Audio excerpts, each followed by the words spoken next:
Tarehe 19 Agosti mwaka huu wa 2026 majira ya saa 3:45 asubuhi katika eneo la barabara ya Kilwa, eneo la Mivinjeni, Temeke, jijini Dar es Salaam, gari lenye namba T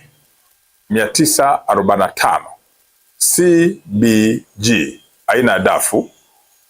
lenye tela namba T 749 BBP likitokea eneo la uhasibu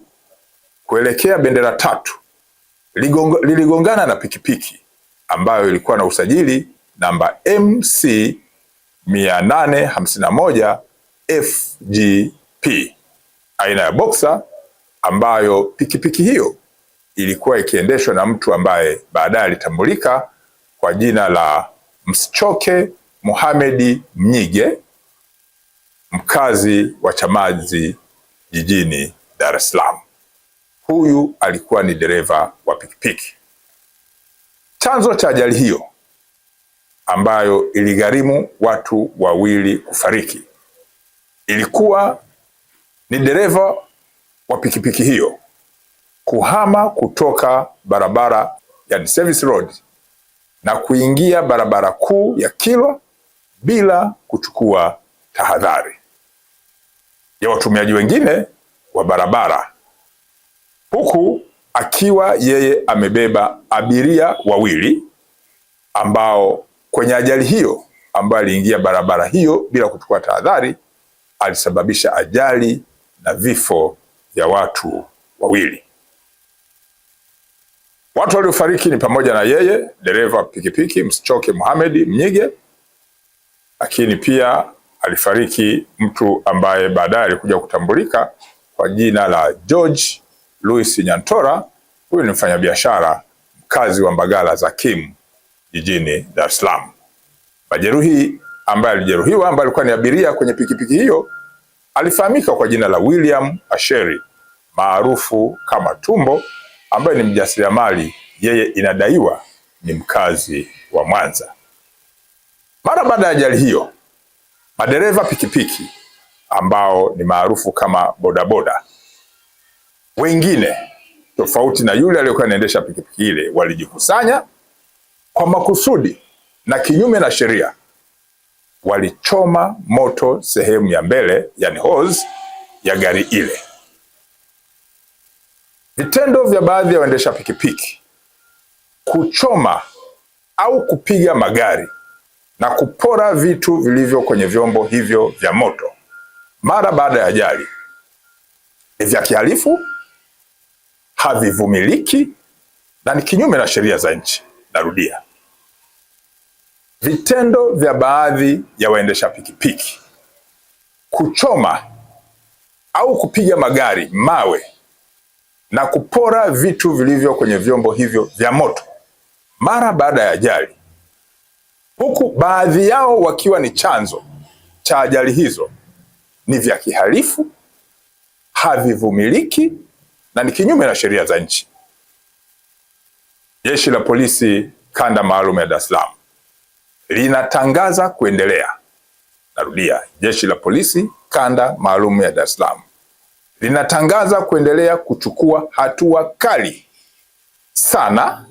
za kisheria dhidi ya kundi hilo, ikiwa ni pamoja na kuwafikisha watuhumiwa kwenye mamlaka zingine za kisheria. Kufuatia mtiririko wa tabia za aina hii ya makosa ambayo nimeyataja haya ya ajali za barabarani kwa muda na maeneo tofauti tofauti katika jiji la Dar es Salaam, polisi Dar es Salaam tayari imekwisha wakamata watuhumiwa 18 na pikipiki 23 zikiwemo zilizotelekezwa mara baada ya watuhumiwa kuwaona polisi wakienda wakamata kwenye matukio ambayo yalitokea katika tarehe na muda tofauti tofauti katika jiji la Dar es Salaam. Matukio ya namna hii yameshatokea maeneo ya Mbopo, Mabwepande, lakini pia Bunjubi, Tegeta, Kunduchi, Kimara, Na hivi karibuni Magomeni pale kanisani, ambapo mtuhumiwa Ali Abdalla ambaye tayari amekamatwa, mwenye umri wa miaka 44, ambaye ni fundi rejeta, wakati mwingine ni dereva wa pikipiki, yani maarufu kama bodaboda, yeye akiwa na kundi la wenzake la waendesha pikipiki na yeye akiwa mmoja wao. Mmoja wao alikuwa ni chanzo cha ajali ya gari namba T 333 EMR Harrier rangi nyeusi, ambapo baada ya wao kuwa chanzo cha ajali